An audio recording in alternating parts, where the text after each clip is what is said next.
ఎప్పుడు ఏదో ఒకటి కనిపెట్టకపోతే బాబు గారికి అసలు నిద్ర పట్టదు. ఇప్పుడు మళ్ళీ ఇంకో కొత్త ఐటెం ప్రవేశపెడుతున్నారు. 2 ఏళ్లలో కాదు 6 నెలల్లో అందరూ ఇంచక్క గాల్లో ఎగురుకుంటూ వెళ్ళేలాగా ఒక కొత్త టెక్నాలజీని కనిపెట్టారు. అదేంటో సార్తో మాట్లాడి ఆయన కనుక్కుందాం. నమస్కారం బాబు గారు. ఇది డబల్ ఇంజన్ సర్కారే కాదు, 3 ఇంజన్ బుల్లెట్ ట్రైన్. ఇది ఏంటది? Bullet train. వాయమ్మో, బుల్లెట్ ట్రైన్ అంటే మరి మామూలుగా ఉండదు కదా సార్? ఎప్పుడు కూడా నేను రాజకీయం హుందాగా చేసేవాడిని. మీరు రాజకీయాలు చాలా హుందాగా చేస్తారని, చాలా హుందాగా మాట్లాడతారని చాలా మంది చెప్పుకుంటూ ఉంటారు సార్. ఆర్థిక ఇబ్బందులు ఉన్నాయి, ఆ సమస్యలు ఉన్నాయి. అయితే మరి ఏడు చేద్దామంటారు? ఏం తమ్ముళ్ళు, ఏం ఆడబిడ్డలు మీరే చెప్పండి. సూపర్ 6 సూపర్ హిట్ చేసామా లేదా అని అడుగుతున్నా. అయ్యో సార్, ఎవరు స్పందించడం లేదండి.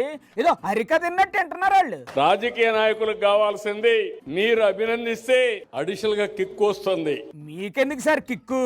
కొంచెం పని ఎక్కువ చేస్తారు. అట్ట కాకుండా పని అయిపోయింది, ఆయన ఏమైతే నాకేంటి. ఏటమ్మా మీరు అలా బెల్లం కొట్టిన రాళ్ళలాగా కూకుంటే ఎలాగా? చప్పట్లు కొట్టండి, చేతులు పైకెత్తండి, సార్ కొంచెం కిక్ ఇవ్వండి. నేను 2 పుష్కరాలు చేశాను. ఎప్పుడెప్పుడు చేశారు సార్ పుష్కరాలు? గోదావరి పుష్కరాలు సమైక్య ఆంధ్రప్రదేశ్ చేశాను. రెండోసారి ఎప్పుడు చేశారు? రెండోసారి నవ్య ఆంధ్రప్రదేశ్ చేశాను. అప్పుడే కదా తొక్కిసలాట్లో పాపం 29 మంది చచ్చిపోయారు. మళ్ళీ ఎప్పుడు చేస్తున్నారు సార్? 27లో మళ్ళీ చేస్తున్నాం. చేయండి. మొన్నే అనౌన్స్ చేశాను. ఏం అనౌన్స్ చేశారు సార్? కొంపతీసి మళ్ళీ ఏమైనా కనిపెట్టారా ఏంటి? 2 ఏళ్లలో డ్రోన్ ఎయిర్ టాక్సీ వస్తుంది. డ్రోన్ ఎయిర్ టాక్సీనా? 2 ఏళ్లలో వచ్చేస్తుందా? మా సతీష్ రెడ్డి చెప్తున్నాడు 2 ఏళ్ళు కూడా అవసరం లేదు సార్, 6 నెలల్లోనే ఇంట్రడ్యూస్ చేస్తామని.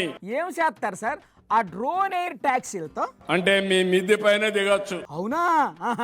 ట్రాఫిక్ జాములు లేకుండా డ్రోన్ లో ప్రయాణించే రోజు తొందరలోనే వస్తుందని చెప్పి కూడా నేను మీకు తెలియజేస్తున్నా. అబ్బా, మీరు చాలా గ్రేట్ సార్.